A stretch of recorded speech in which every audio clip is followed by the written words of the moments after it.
ఓ నిజాం పిశాచమా,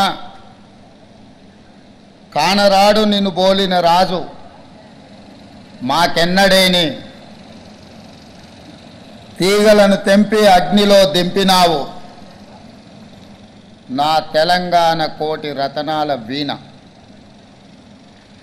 76 సంవత్సరాల క్రితం తెలంగాణ గడ్డపై రాచరికానికి, నియంతృత్వానికి, పెత్తందారితనానికి వ్యతిరేకంగా మహాకవి దాశరథి కృష్ణమాచార్య అక్షీకరించిన కవితానందం ఇది.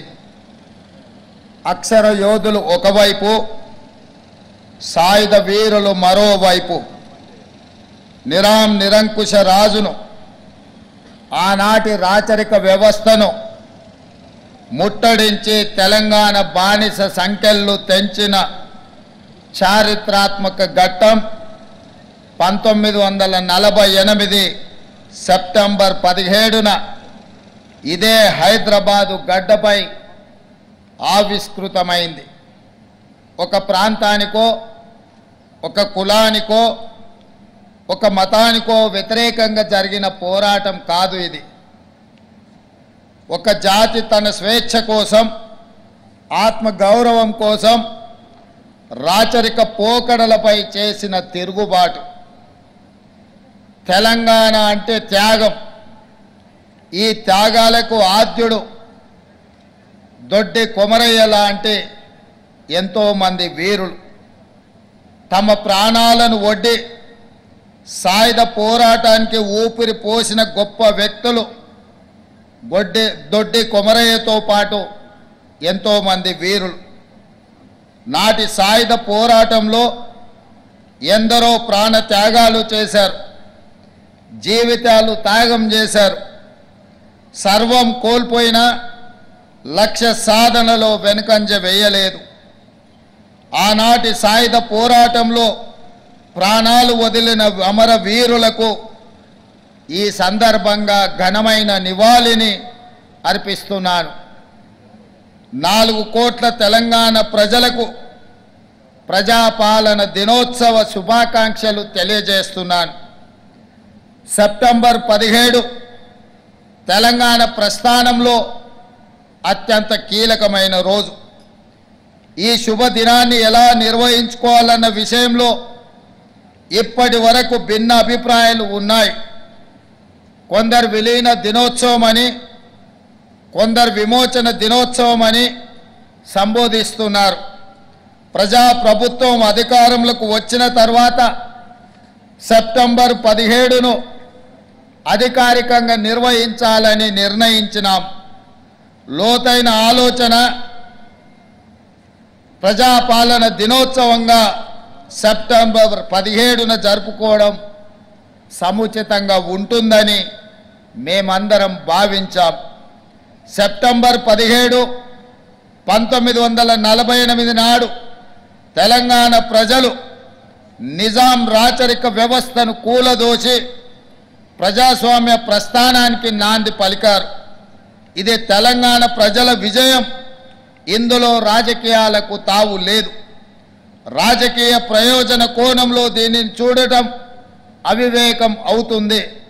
విలీనమని ఒకరు, విమోచనమని మరొకరు స్వప్రయోజనాల కోసం నాటి అమరుల త్యాగాలను పలుచన చేసేలా ప్రవర్తించడం సరికాదని ప్రజాప్రభుత్వం భావిస్తుంది. అందుకే ఈ శుభదినానికి ప్రజా కోణాన్ని జోడిస్తూ ప్రజాపాలన దినోత్సవంగా నామకరణం చేశాం. ప్రజాప్రభుత్వం తీసుకున్న ఈ నిర్ణయం 4 కోట్ల ప్రజల యొక్క ఆకాంక్ష, వారి ఆలోచన, నాటి తెలంగాణ సాయుధ పోరాట స్ఫూర్తి. ఈ నిర్ణయాన్ని ఎవరైనా తప్పుబడితే వారిది స్వార్థ ప్రయోజనమే అవుతుంది తప్ప ప్రజాహితం కాబోదు. ఇందులో మా స్వార్థం లేదు. కాంగ్రెస్ పార్టీ కోసమో మా వ్యక్తిగత ఆకాంక్షలతో చేసిన నిర్ణయమో కాదు. మనం జాగ్రత్తగా గమనిస్తే తెలంగాణ భౌగోళిక స్వరూపం బిగించిన పిడికిల మాదిరిగా ఉంటుంది. పిడికిలి పోరాటానికి సింబల్. అంతేకాదు 5 వేళ్ళు బిగిస్తే పిడికిలి.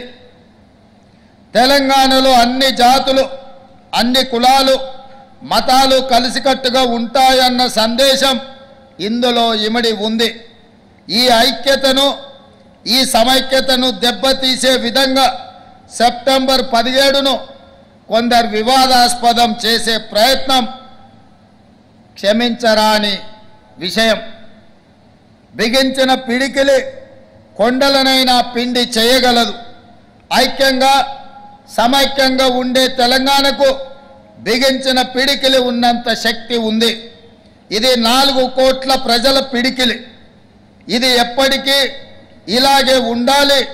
పెత్తందారులపై, నియంతలపై ఈ పిడికిలి ఎప్పటికీ పోరాట సంకేతంగా ఉండాలి. గడిచిన 5 ఏళ్లలో తెలంగాణ, గడిచిన 10 ఏళ్లలో నియంత పాలనలో తెలంగాణ మగ్గిపోయింది. ఆ బానిస సంఖ్యలను తెంచడానికి మాకు స్ఫూర్తి సెప్టెంబర్ 17. నేను పిసిసి అధ్యక్షుడిగా బాధ్యతలు స్వీకరించిన తర్వాత ప్రజలకు మాట ఇచ్చాము.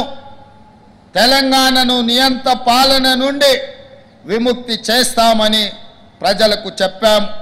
గజ్వేల్ గడ్డ మీద 2021 సెప్టెంబర్ 17 నాడు దళిత గిరిజన ఆత్మగౌరవ దండోర మోగించడం. 2023 డిసెంబర్ 3 నాడు తెలంగాణకు స్వేచ్ఛను ప్రసాదించడంలో మాకు స్ఫూర్తి నాటి సాయుధ పోరాటమే. మా ఆలోచన, మా ఆచరణ ప్రతిదీ ప్రజా కోణమే. అందుకే ఈ శుభదినాన్ని ప్రజాపాలన దినోత్సవంగా అధికారికంగా నిర్వహిస్తున్నాం.